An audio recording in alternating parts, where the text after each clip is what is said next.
Greetings, I am Live. And I am Scandal. And let's play a game together. Yes. Okay, you can look them up though. Okay, just from the last episode of this one. Fight, flight, freeze, or fawn. All right. Yes. I will look at the ghost to see if it's going to hurt me. Wrong. You get out of the room and you go back to the people who matter to you. So you asked me what I would do, and then you told me I wouldn't do that, and I would do something else. You're so...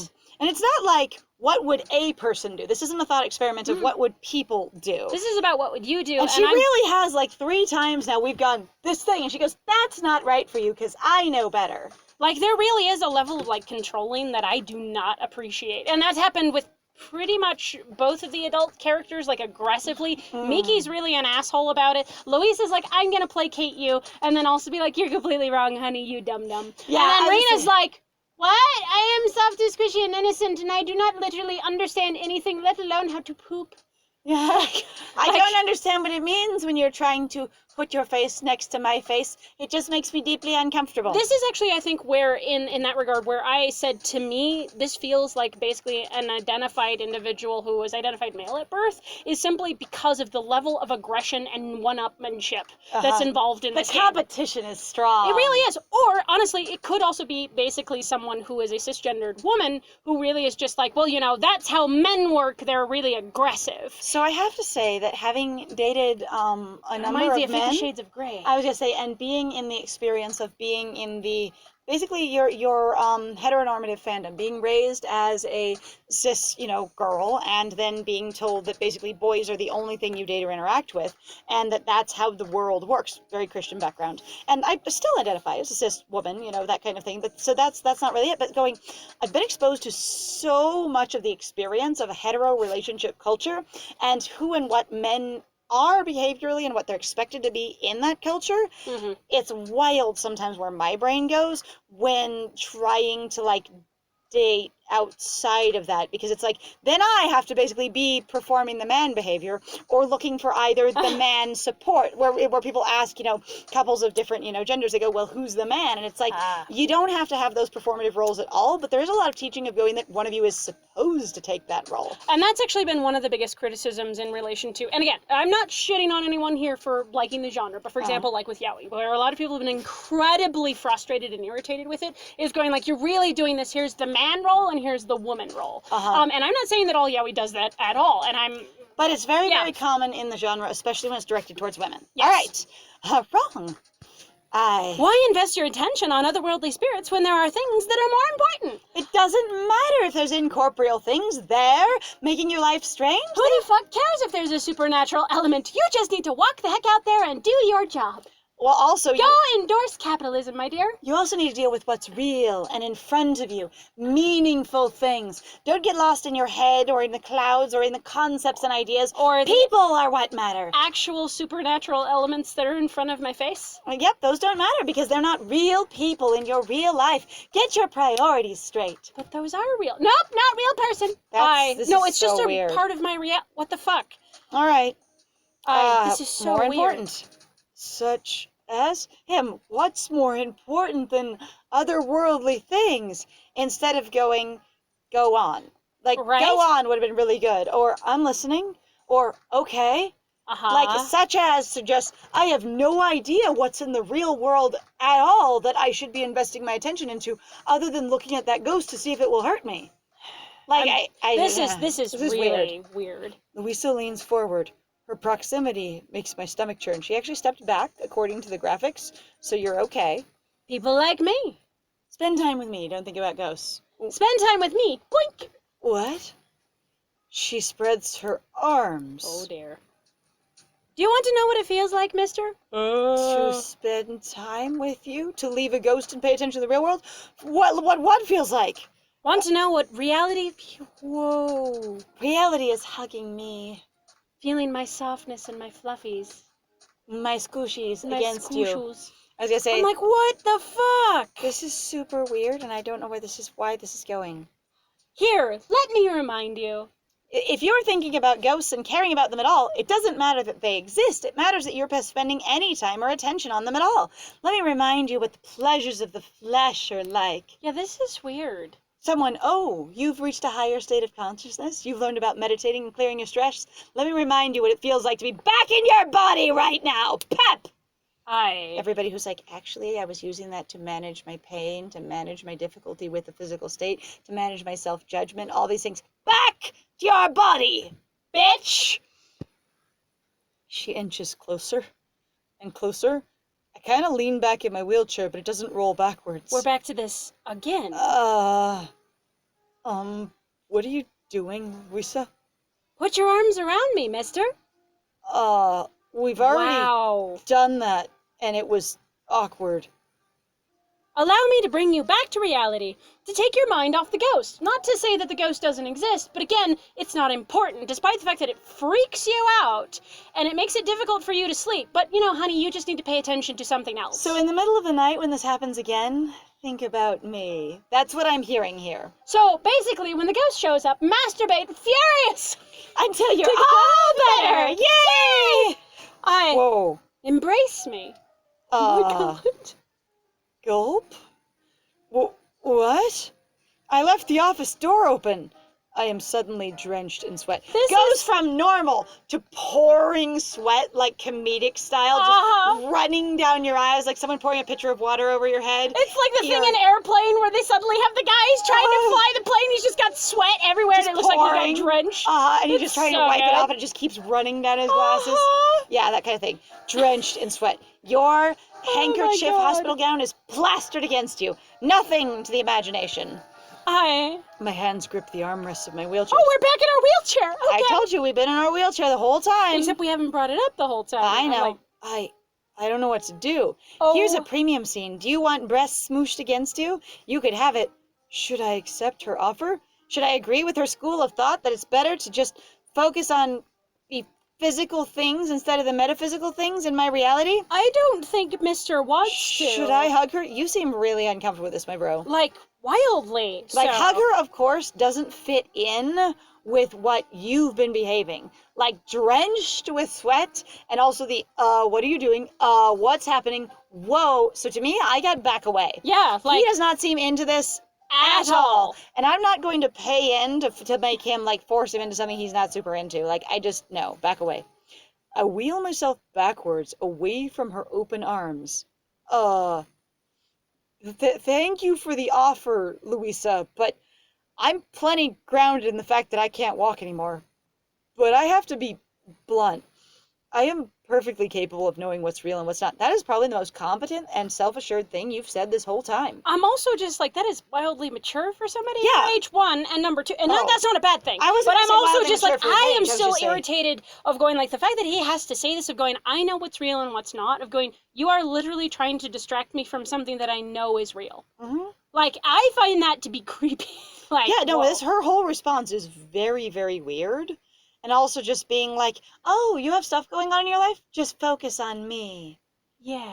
And going, but also just like, this is, I don't know if it's very mature for his age, but for his character so far, it's very mature. Yeah, that's true. That's true. Like I said, it could be and it couldn't be, depending on who you are. Because I always got that card thrown at me when I was a kid, and I was just like, that just seems logical. Mm-hmm. I was going to say, I love this line, that she's done something really weird, and I would say generally, like, invalidating and inappropriate in some ways, of going, that's not a professional relationship. And again, pretty manipulative, and I'm also trying to take advantage of you in your moment of weakness. Now, again, I'm like, I get that this is supposed to be kind of a fetish story, because you gotta be kidding. Like, right, yeah, no, I get that, but it's just like, I like this line. I am perfectly capable of knowing what's real and what's not.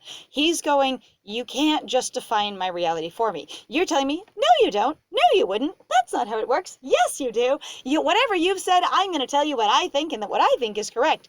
I like him asserting himself here. This is good. But thanks.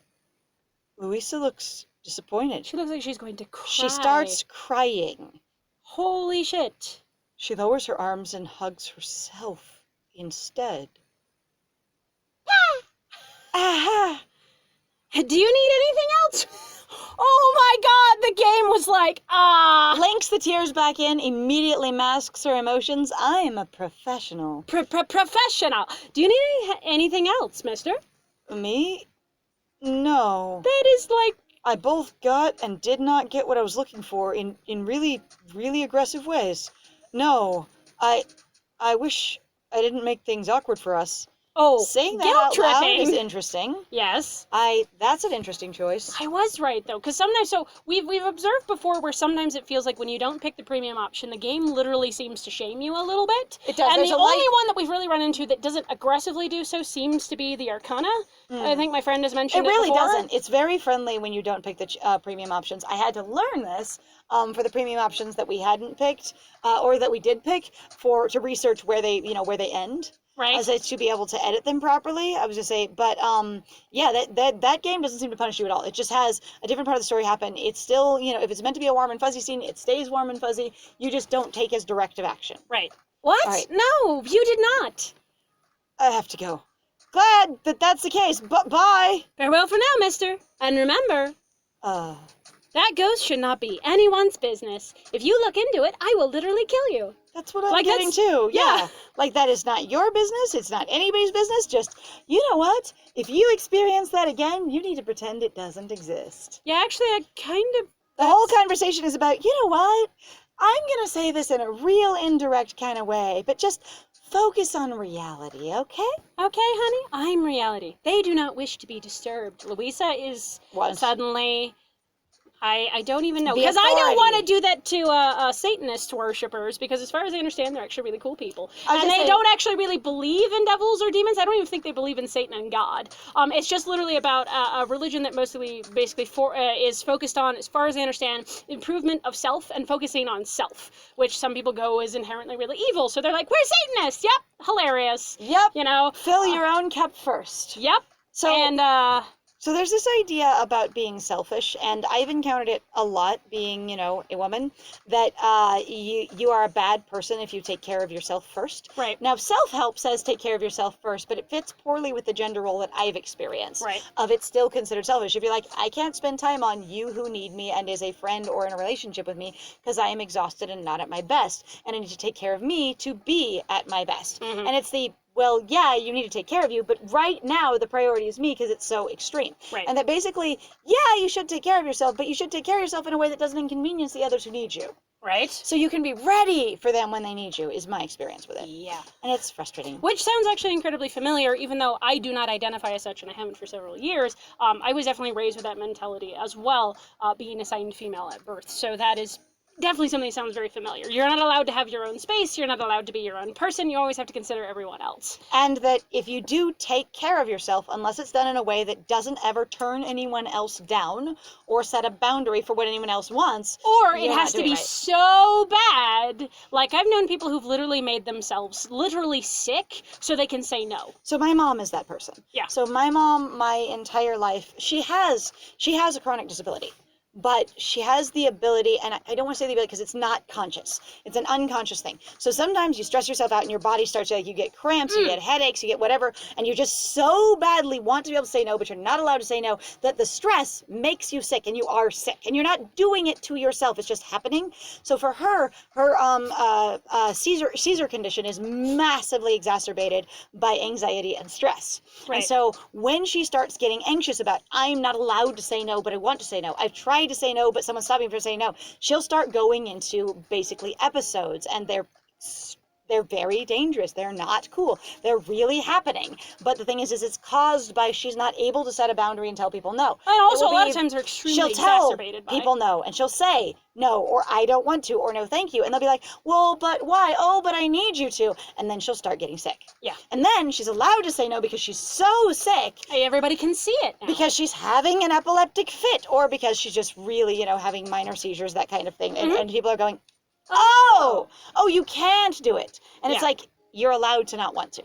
That is actually one of the reasons why, at least I figure for myself, and it's a thing that I'm working on, but it is constantly a thing of where I figure at this point, where I've started developing migraines after like the past few years, is because of the level of stress and basically of going like, I'm not allowed to say no. I cannot say no to my society, which is the very thing that stresses and freaks me out.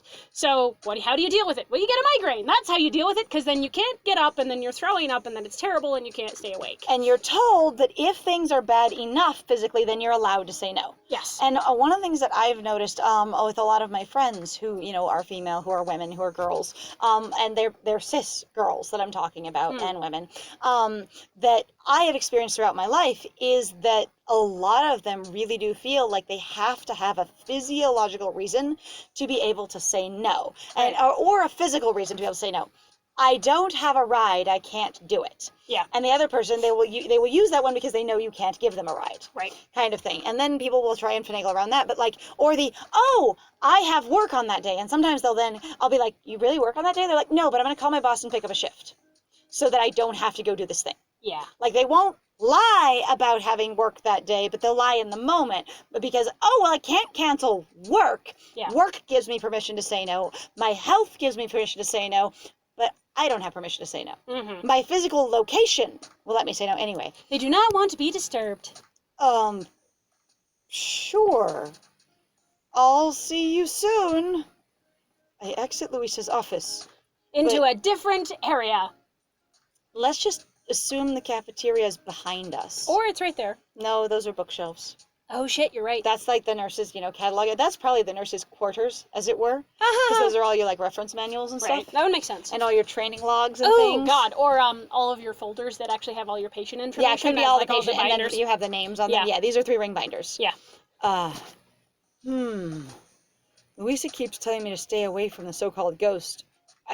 Kept telling me, Yes. I think. But I'm still not convinced.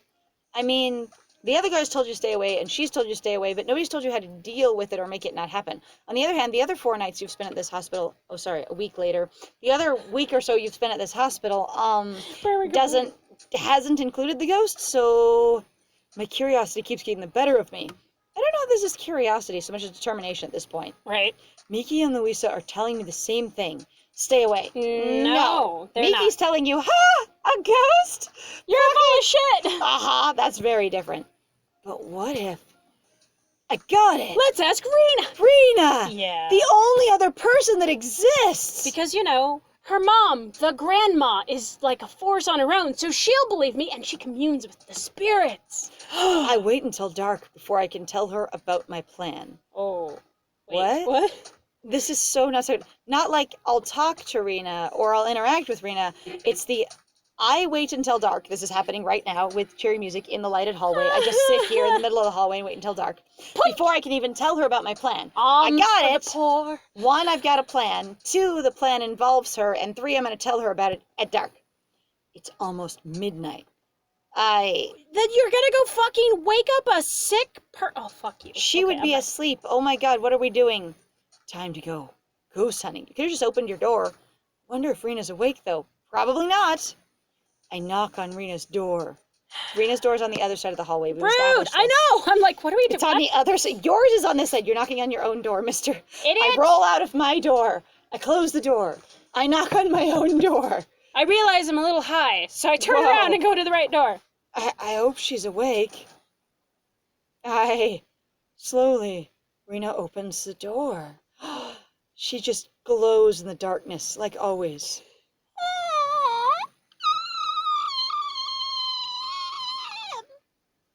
Whoa. Yeah. That is quite the yawn. Can I help you, mister? Mister, where are you going? What are you doing? My friend, where are you going? Different question. Honestly, almost the same. It's the middle of the night. Almost exactly the middle. Oh, boy. I tell her about the alleged ghost. Now we're fusing. Now it's an alleged ghost. Not like I think this is a ghost. Not like I decided it was a ghost. And then 2 dudes in a cafeteria were like, totally a ghost. The alleged ghost now. Somebody was like, I learned a big word today. I heard someone use this and I remembered it existed. A lot of times I think I remembered that word existed. So I will get stuck on vocabulary patterns where sometimes I'll remember a fancy word that I know. Right. And then my brain will say, now use it for everything today. Hey, darling, how you doing? And I'm suddenly like... Why does everything need to be convoluted for the next 15 minutes? Every sentence I say has convoluted. You've just remembered that word exists. You can use it. You would use convoluted again. God damn it. Pretty much. An alleged ghost. Alleged ghost. Rena suddenly seems more awake. Like my mom. My mom's a ghost. Oh. You've also heard them? Them? I thought there was just one. Or they could be non-gendered. Oh, that's true. That's true. them, the ungendered Them. ghost. Ooh. Ooh. So I will just use that one because, okay, so all the time people go, isn't them plural? And I'm like, okay, one, it's it's, really very, very not. simple. But two, if somebody says, hey, I just like, I walked down the hall with like, them. I walked down the hall with them. Or one, it can be like, that person's acting weird. What's up with them? Yeah. Yeah. Like, It's actually also really... they of, oh, is that your friend? Who are they? Yeah. Like, it's real easy. Yeah. It's, Anyway. it's totally a part of... You've also heard them? That is creepy. Someone was knocking on my door last night, too. But in the next one, we will have to deal with it. So thank you very much, guys, then, for joining us. If you like what we do, please feel free to like, comment, subscribe, and also share our videos. Please feel free to also go check out our Ko-Fi or Patreon. I got some links in the description down below. And I have been Scandal. And I have been Lies. And it was great playing with you. Bye!